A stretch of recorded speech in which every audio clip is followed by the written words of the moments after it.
Beleza, aqui é o Jonathan trazendo mais um vídeo. E galera, o vídeo de hoje é como deixar seu Minecraft igual de PC. Eu vou mostrar aqui como coloca e depois eu vou mostrar a instalação. Vou mostrar a instalação primeiro. É melhor a instalação, vai ser vocês ficam com... Então vamos sair daqui. Oh caraca. Ah, cadê? Vocês têm que pesquisar Locker Launcher, só esse daqui, ó. Locker Launcher underline pro underline 1.12.1 underline aqui underline ponto apic. Aí vocês, deixa eu pesquisar aqui, não, aqui vou.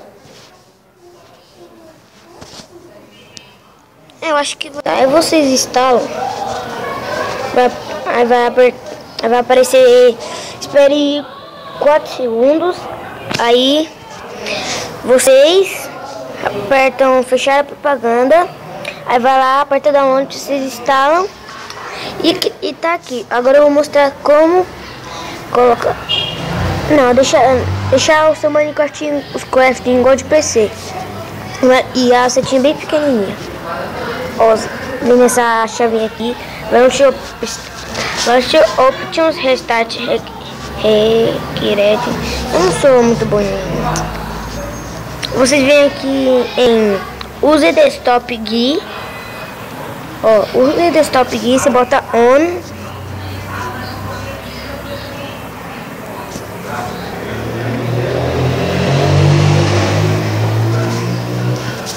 Oh, ficou até um pouquinho. Olha do jeito que tá. Fiz até um mundo aqui que tá jogando.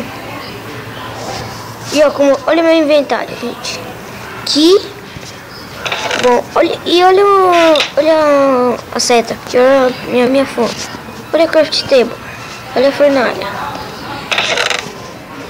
Deixei quase, eu acho, igualzinho de PC. Ó.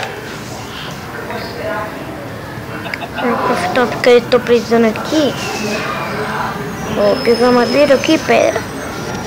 E ó, você liga no quadradinho, clica e puxa, que vai fazer.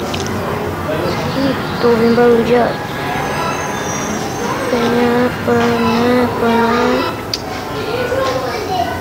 Preciso fazer isso aqui.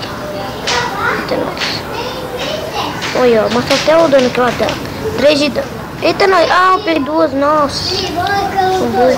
Olha, onde que é?